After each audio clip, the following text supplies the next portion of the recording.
Hello everyone, my name is Seth Hodges again. I'm here to talk about Betsy Ross and how she was a historically significant by many. I mean, there's no question that when we think of the American flag, we think of Betsy Ross, her sewing the flag together. But that's not always the case. She's also regarded as the forerunner or the creator of the American flag. It is apparent that all loved Ross, and many praised her patriotism and her contribution towards making the flag in the late 1700s. However, that is all she did to become famous. We do not have evidence to back this factor. She only sewed the flag. She was not only creator of the flag, she is the one who designed the physical format, pretty much. We do not know if others made it before or even after that.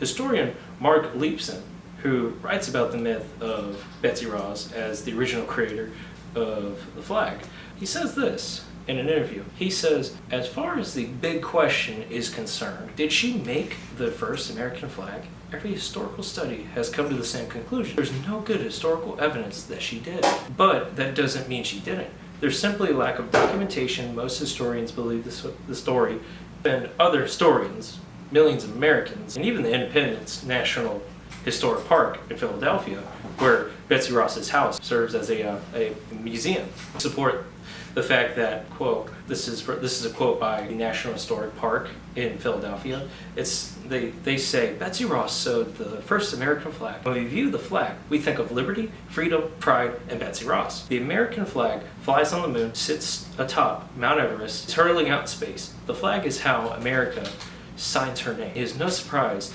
that Betsy Ross has become one of the most cherished figures of American history. The real answer is, we don't know. All we know is that she sewed the flag upon request by George Washington and that Congress approved the 13 Stars and Stripes, according to her grandson, which we really don't have any real historical evidence. That's what others have said, but a lot of people seem to believe it. How Betsy Ross became famous by Laurel Thatcher. She says that the story emerged in the last third of the 19th century as the United States was redefining itself after the Civil War. In 1870, Ross's grandson, William J. Cranby, who I mentioned earlier, read a paper before the Historical Society of Pennsylvania, which he claimed that in June of 1776, George Washington and two other members of the Continental Congress visited his grandmother in her shop on Arch Street, Philadelphia. The men, according to Granby, bought a rough sketch of a striped flag with 13 stars in a blue field. The stars had 6 points. Having a better idea,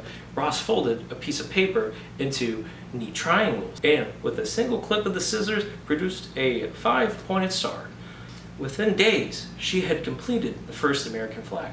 The problem that historians have with Cranby's account is that it holds no merit because Cranby's presented affidavits from relatives as that was his source of evidence. Historians do not hold Cranby's claims and evidence as credible sources of information due to the chronology.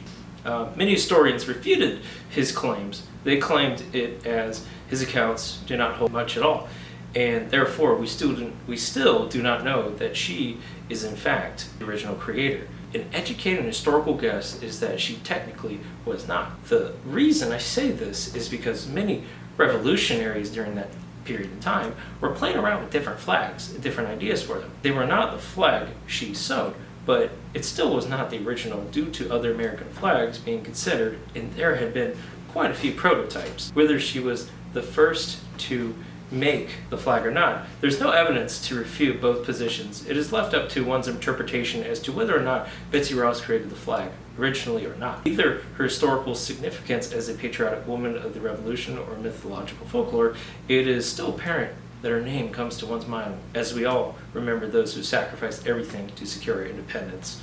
Whether her name comes up on coffee mugs, shoes, shirts, bumper stickers, or even when one sees the American flag during the Pledge of Allegiance, her memory should remind us of how to show our patriotism towards our country. Thank you for watching.